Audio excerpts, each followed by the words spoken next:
መሳሳት አይፈቅድም። ከተሳሳትን ስህተታችን የምናርምበት ሌላ እድል ስለማናገኝ ስለዚህ ልክ ለመሆን ላለመውደቅ ነው የምንታገል። መጠን እዚህ ደርሰናል። የቀረን ትንሽ ምዕራፍ አለ። ትንሽ ምዕራፍ በስንዝር ተነኩት ወይም በክንድ አላውቅም፣ ግን በጣም አጭር ምዕራፍ ይቀራል። ሰላም የተከበራችሁ የኢትዮ ታይምስ ቤተሰቦቻችን፣ ለሰዓቱ የተመረጡ አዳዲስ መረጃዎችን ይዘንላችሁ ቀርበናል። በቅድሚያም አርዕስተ ዜና። የአማራ ፋኖ በጎጃም ዋና ሰብሳቢ የሆነው አርበኛ ዘመነ ካሴ ከኮሎኔል ታደሰ ሙሉነህ ብርጌድ አበራ ሙጬ ሻለቃ ጋር ባደረገው ውይይት የአማራም ሕዝብ ዕጣ ፈንታ የትግሉም ዕጣ ፈንታ ተገፍቶ መጥቶ አሁን ጠርዝ ላይ ቆሟል ያለ ሲሆን እንደ ሀገረ መንግስት ደግሞ በኢትዮጵያ ውስጥ የሚኖረንን ቦታ ማስጠበቅ ይኖርብናል ሲል ገልጿል። ተጨማሪ አለን። ተቋርጦ የቆየው የመጀመሪያ ዙር 75000 የትግራይ ክልል የቀድሞ ታጣቂዎችን ትጥቅ ማስፈታት መልሶ የማቋቋምና ወደ ማህበረሰቡ የመቀላቀል የተሃድሶ ስልጠና ስራ በሰኔ ወር ይጠናቀቃል ተባለ። ዝርዝሩን አዘጋጅተናል። አሜሪካ በ60 ሀገራት ላይ ከ10 በመቶ እስከ 145 በመቶ የቀረጥ ታሪፍ መጣሏን ተከትሎ በኢትዮጵያ የጣለችው ታሪፍ በአበባ በአትክልትና በፍራፍሬ እንዲሁም በዕፀ ጣዕም ምርቶች ላይ ተጽዕኖ እንደሚኖረው ተገለጸ። መንግስት የታሪፍ ጭማሪውን አስመልክቶ ታሪፉ የበለጠ ተወዳዳሪና ትልልቅ ኩባንያዎችን ለመሳብ ይጠቅማል ብሏል። ሌላኛው መረጃችን ነው። ፖሊስ በርካታ ህገወጥ የጦር መሳሪያዎችን ከመኖሪያ ቤቶች ከጸረ ሰላም ኃይሎችና ከኬላዎች ላይ ከ146 ተጠርጣሪዎች ጋር መያዙን ገልጿል። ዝርዝሩን አጠናቅረናል። በፑንትላንድ የኢትዮጵያ ኤምባሲ የሥራ ባልደረባና ዲፕሎማት የሆኑት አቶ ፈራህ አሂጃማ ከመኖሪያ ቤታቸው ታፍነው ተወስደው ተገድለው አስፓልት ላይ ተጥለው መገኘታቸው ተሰማ። ተጨማሪ አለን። በአፍ መፍቻ ቋንቋቸው በአማራጭነት ቢሰለጥኑና ቢፈተኑ የተሻለ ውጤት ሊያመጡ እንደሚችሉ ለረጅም ጊዜ ሲጠየቅ የነበረ የመልካም አስተዳደር ጥያቄ መሆኑን ያመላከተው የአዲስ አበባ ከተማ አስተዳደር የአሽከርካሪና ተሽከርካሪ ፈቃድና ቁጥጥር ባለስልጣን በሶስት ሀገራዊ ቋንቋዎች የመንጃ ፈቃድ ስልጠና ለመስጠት ፈቃድ መስጠቱ ተገለጸ። ዝርዝሩን የምናስደምጣችሁ ይሆናል። የኢትዮጵያ ሕዝብ እንባ ጠባቂ ተቋም ህብረተሰቡ ተገቢውን ግልጋሎት እንዲያገኝ የተቻለውን ያህል እየሰራ ቢሆንም በአስፈጻሚው አካል በኩል የሚስተዋሉ ችግሮችን ሙሉ ለሙሉ መፍታት አለመቻሉንና የበጀትና የነዳጅ እጥረት እንቅፋት እንደሆነበት ገለጸ። ሌላኛው መረጃችን ነው። በሞያሌ ድንበር ላይ ለሚደረጉ የሸቀጦች ንግድ የመጀመሪያ ጣሪያ 1000 የአሜሪካ ዶላር እንዲሆን ተወስኗል። ስምምነቱ የንግድ ሂደቶችን በማቅለል የድንበር ማህበረሰቦችን የኢኮኖሚ እንቅስቃሴ ለማሳደግ ያለመ ነው ተብሏል። ዝርዝሩን ይዘን ቀርበናል። ከሞቃዲሾ 10 ኪሎ ሜትሮች ርቀት ላይ በአልሸባብና በሶማሊያ ጦር መካከል ከፍተኛ ውጊያ እየተደረገ መሆኑንና የሶማሊያ መንግስት በቅርቡ በአልሸባብ ይወድቃል የሚል ስጋቶችም እየተሰሙ ነው። ተጨማሪ አዘጋጅተንላችኋል። የተከበራችሁ የኢትዮ ታይምስ ቤተሰቦቻችን እነዚህንና ሌሎችም ያልተሰሙ አዳዲስ መረጃዎችን ለማድመጥ እስከ መጨረሻው ድረስ ላይክ፣ ሼር እና ሰብስክራይብ በማድረግ አብራችሁን እንድትቆዩ እንጋብዛለን።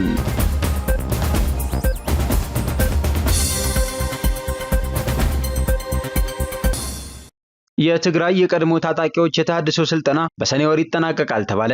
ተቋርጦ የቆየው የመጀመሪያ ዙር 75000 የትግራይ ክልል የቀድሞ ታጣቂዎች ትጥቅ የማስፈታት መልሶ የማቋቋምና ወደ ማህበረሰቡ የመቀላቀል ስራ በሰኔ ወር መጨረሻ እንደሚጠናቀቅ ብሔራዊ ተሃድሶ ኮሚሽን አስታወቀ።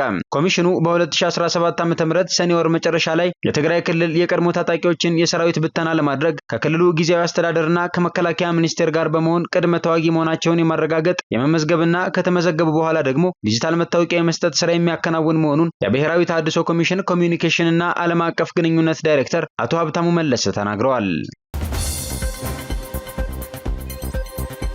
አሜሪካ በኢትዮጵያ ላይ የጣለችው ታሪፍ ለአበባና መሰል ወጪ ንግዶች ፈታኝ እንደሚሆን ተገለጸ።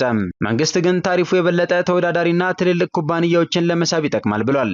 አሜሪካ በኢትዮጵያ ላይ የጣለችው ታሪፍ በአበባ፣ በአትክልት፣ በፍራፍሬና በዕፅ ጣዕም ምርቶች ላይ ተጽዕኖ እንደሚኖረው ተገለጸ። አሜሪካ ከ2 ሳምንት በፊት ኢትዮጵያን ጨምሮ በ60 ሀገሮች ላይ ከ10 በመቶ እስከ 145 በመቶ የቀረጥ ታሪፍ ጥላለች። የኢትዮጵያ አበባ፣ አትክልት፣ ፍራፍሬና ዕፅ ጣዕም አምራች ላኪዎች ማህበር አዲሱ ታሪፍ በአሜሪካ ያለውን ገበያ እንደሚጎዳው ገልጿል። 125 የአበባና አትክልት አምራቾችን በአባልነት የያዘው የኢትዮጵያ አበባ፣ አትክልት፣ ፍራፍሬና ዕፅ ጣዕም አምራች ማህበር በአሜሪካ የተጣለው ታሪፍ በምርቶቹ ዋጋ ላይ ተጽዕኖ ይፈጥራል ብሏል። በትግራይ ክልል በሴቶች ላይ እየተፈጸመ ያለው ጾታዊ ጥቃት የከፋ ደረጃ ላይ ደርሷል ሲሉ የህወየት የበጎ አድራጎት ማህበር መስራችና ዋና ዳይሬክተር ወይዘሮ መሰረት ሀዱሽ ተናገሩ።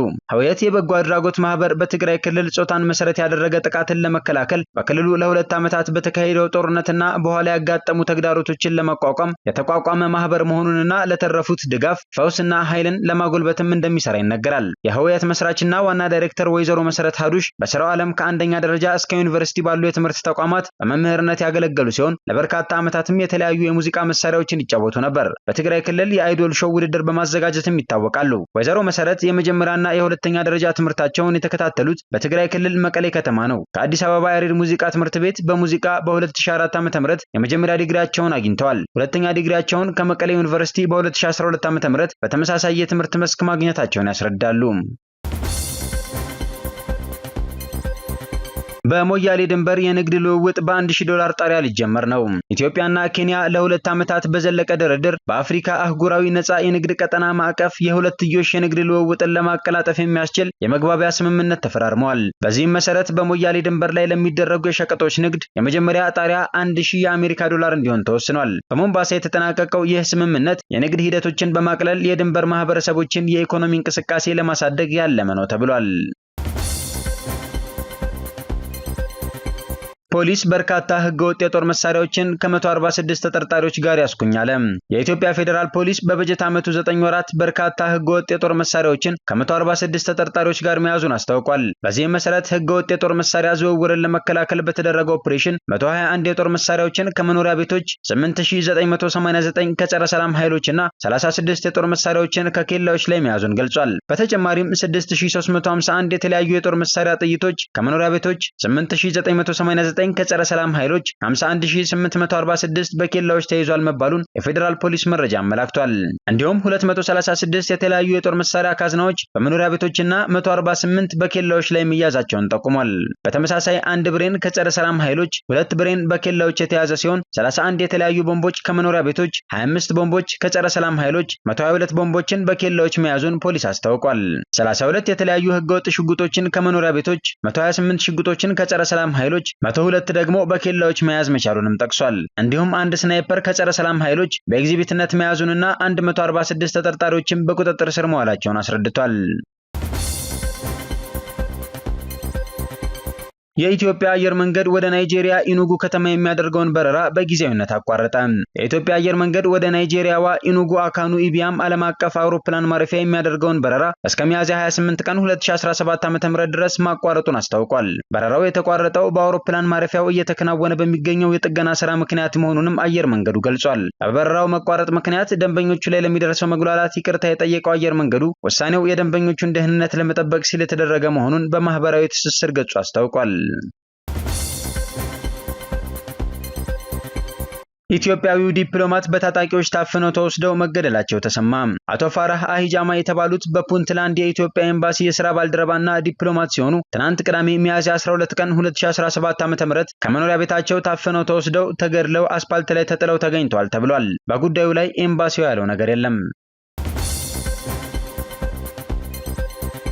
የአማራ ፋኖ በጎጃም ዋና ሰብሳቢ የሆነው አርበኛ ዘመነ ካሴ ከኮሎኔል ታደሰ ሙሉነህ ብርጌድ አበራ ሙጬ ሻለቃ ጋር ውይይት አድርጓል። በውይይቱም እኔ እግዚአብሔር መጨረሻውን ያሳምረው እንጂ ይህን ትውልድ ከሰማይ በታች ምንም የሚያስቆመው ኃይል አይኖርም፣ ተወደደም ተጠላም የአማራም ሕዝብ ዕጣ ፈንታ የትግሉም ዕጣ ፈንታ ተገፍቶ መጥቶ አሁን ጠርዝ ላይ ቆሟል ብሏል። ይሄ ጠርዝ በጣም የሚያምር ግን አደገኛ ጠርዝ ነው ያለው ዘመነ ካሴ ካላወቅንበት ወደ ገደል እንገባለን፣ ካወቅንበት ተስፈንጥረን የምንፈልገው ግብ ላይ የምንመኘው ግብ ላይ ስንመኘው የኖርነው ዋጋ የከፈልንበት ግብ ላይ እንደርሳለን ብሏል። አክሎም እና ያጠርዝ መውደቅን አይፈቅድም፣ ከወደቀን መነሳት ስለሌለ ያጠርዝ መሳሳት አይፈቅድም፣ ከተሳሳትን ስህተታችንን የምናርምበት ሌላ እድል ስለማናገኝ ስለዚህ ልክ ለመሆን ላለመውደቅ ነው የምንታገለው ያለ ሲሆን በማንም ድጋፍ ሳይሆን በማንም እርዳታ ሳይሆን በእግዚአብሔር እርዳታና በራሳችን ጉልበት በወንድሞቻችን መስዋዕትነት መተን እዚህ ደርሰናል ብሏል። በውይይቱ ላይ የቀረን ትንሽ ምዕራፍ አለ የሚለው ዘመነ ካሴ ትንሽ ምዕራፍ በስንዝር ትለኩት ወይም በክንድ አላውቅም፣ ግን በጣም አጭር ምዕራፍ ይቀራል። እሱን ተባብረን መቋጨት ይኖርብናል።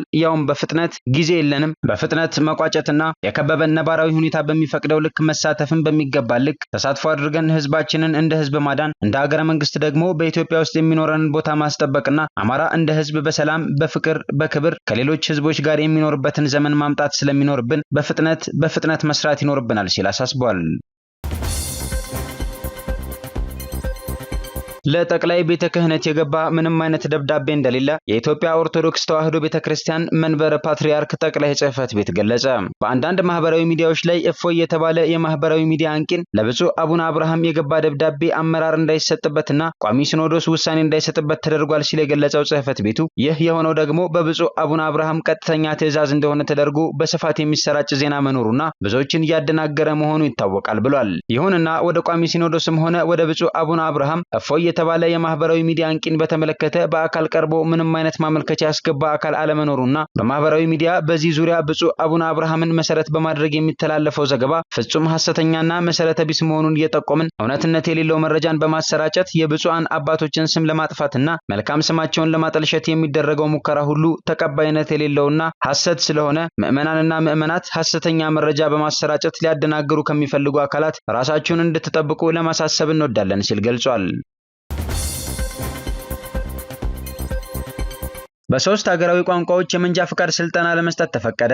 በአፋን ኦሮሞ፣ ትግረኛና ሶማሊኛ ቋንቋዎች የመንጃ ፍቃድ ስልጠና እንዲሰጥ መፈቀዱን የአዲስ አበባ ከተማ አስተዳደር የአሽከርካሪና ተሽከርካሪ ፍቃድና ቁጥጥር ባለስልጣን አስታውቋል።